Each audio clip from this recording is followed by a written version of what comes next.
السلام علیکم دوستوں، کرامات صحابہ سیریز میں آج ہم بات کرنے والے ہیں حضرت ابو عبیدہ بن الجرہ رضی اللہ تعالیٰ عنہ کی زندگی اور آپ کی کرامات کے بارے میں۔ یہ خاندان قریش کے بہت ہی نامور اور معزز شخص ہیں۔ فہر بن مالک پر ان کا خاندانی شجرہ رسول اللہ صلی اللہ تعالیٰ علیہ وسلم کے خاندان سے مل جاتا ہے۔ یہ بھی عشرہ مبشرہ میں سے ہیں۔ ان کا اصلی نام عامر ہے۔ ابو عبیدہ ان کی کنیت ہے اور ان کو بارگاہ رسالت سے امین الامت کا لقب ملا ہے۔ ابتداء اسلام ہی میں حضرت ابو بکر صدیق رضی اللہ تعالیٰ عنہ نے ان کے سامنے اسلام پیش کیا تو آپ فوراً ہی اسلام قبول کر کے جانشاری کے لیے بارگاہ رسالت میں حاضر ہو گئے۔ پہلے آپ نے حفصہ ہجرت کی، پھر حفصہ سے ہجرت کر کے مدینہ منورہ چلے گئے۔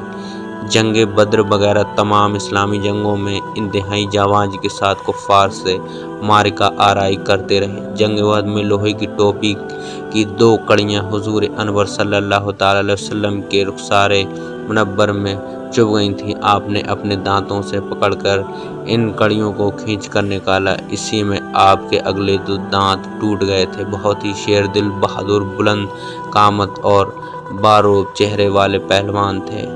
18 ہجری میں بمقام اردن طاعون امباس میں وفات پا گئے۔ حضرت معاذ بن جبل رضی اللہ تعالیٰ عنہ نے نماز جنازہ پڑھائی اور مقام بیسان میں دفن ہوئے۔ وقت وفات عمر شریف 58 برس تھی۔ آپ کی کرامات۔ آپ رضی اللہ تعالیٰ عنہ کی کراماتوں میں سے ایک بہت ہی مشہور اور عجیب کرامات درج ذیل ہے۔ بے مثال مچھلی۔ آپ 300 مجاہدین اسلام کے لشکر پر سپہ سالار بن کر سیف البحور میں جہاد کے لیے تشریف لے گئے۔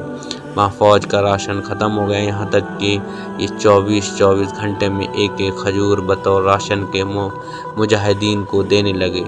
پھر وہ کھجوریں بھی ختم ہو گئیں۔ اب بھوکمری کے سوا کوئی چارہ کار نہیں تھا۔ اس موقع پر آپ کی یہ کرامات ظاہر ہوئی کہ اچانک سمندر کی طوفانی موجوں نے ساحل پر ایک بہت بڑی مچھلی کو پھینک دیا اور اس مچھلی کو یہ 300 مجاہدین کی فوج 18 دنوں تک سکم سیر ہو کر کھاتی رہی اور اس کی چربی کو اپنے جسموں پر ملتے رہے، یہاں تک کہ سب لوگ تندرست اور خوب فروا ہو گئے۔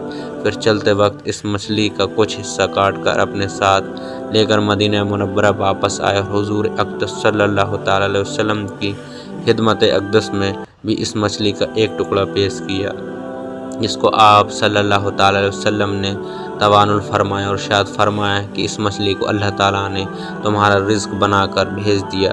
یہ مچھلی کتنی بڑی تھی، لوگوں کو اس کا اندازہ بتانے کے لیے امیر لشکر حضرت ابو عبیدہ بن الجرہ رضی اللہ تعالیٰ عنہ نے حکم دیا کہ اس مچھلی کی 2 پسلیوں کو زمین میں گاڑ دیں۔ چنانچہ دونوں پسلیاں زمین پر گاڑ دی گئیں تو اتنی بڑی محراب بن گئی کہ اس کے نیچے سے کجاوا بندھا ہوا اونٹ گزر گیا۔ ایسے وقت میں جبکہ لشکر میں خوراک کا سارا سامان ختم ہو چکا تھا اور لشکر کے سپاہیوں کے لیے بھوکمری کے سوا کوئی چارہ نہیں تھا، بالکل ہی ناگہاں بغیر کسی محنت مشقت کے اس مچھلی کا خشکی میں مل جانا، اس کو کرامات کے سوا اور کیا کہا جا سکتا ہے۔ پھر اتنی بڑی مچھلی کی 300 بھوکے سپاہیوں نے اس مچھلی کو کاٹ کاٹ کر 18 دنوں تک خوب سکم سیر ہو کر کھایا۔ یہ ایک دوسری کرامات ہے، کیونکہ اتنی بڑی مچھلی بہت ہی نادر الوجود ہے کہ اتنا بڑا لشکر اس کو اتنے دنوں تک کھاتا رہے اور پھر اس کے ٹکڑوں کو کاٹ کاٹ کر اونٹوں پر لاد کر مدینہ منورہ تک لے جائے، مگر پھر بھی مچھلی ختم نہیں ہوئی، بلکہ اس کا کچھ حصہ لوگ چھوڑ کر چلے گئے۔ اتنی بڑی مچھلی کا وجود دنیا میں بہت ہی کمیاب ہے۔ پھر مچھلی ایک ایسی چیز ہے کہ مرنے کے بعد 2-4 دنوں سے سڑ گل کر پانی بن کر بہہ جاتی ہے، مگر عادت ذریعہ کے خلاف مہینوں تک یہ مری ہوئی مچھلی زمین پر دھوپ میں پڑی رہی، پھر بھی بالکل تازہ رہی، نہ اس میں بدبو پیدا ہوئی، نہ اس کا مزہ تبدیل ہوا۔ یہ تیسری کرامات ہے۔ غرض اس عجیب و غریب مچھلی کا مل جانا اس ایک کرامات کے ضمن میں چند کراماتیں ظاہر ہوئیں جو بلا شبہ امیر لشکر حضرت ابو عبیدہ بن الجرہ رضی اللہ تعالیٰ عنہ جنتی صحابی کی بہت ہی عجیب اور نادر الوجود کراماتیں ہیں۔ واللہ عالم۔ دوستو آپ کو ویڈیو کیسے لگی کمنٹ کر کے ضرور بتائیں، اور کمنٹ میں ہمارے پیارے آقا صلی اللہ تعالی علیہ وسلم پر درود شریف ضرور بھیجیں۔ دوستو ہمارے چینل کو سبسکرائب کر لیں۔ ملتے ہیں ایسی ہی اگلی ویڈیو میں۔ اللہ حافظ۔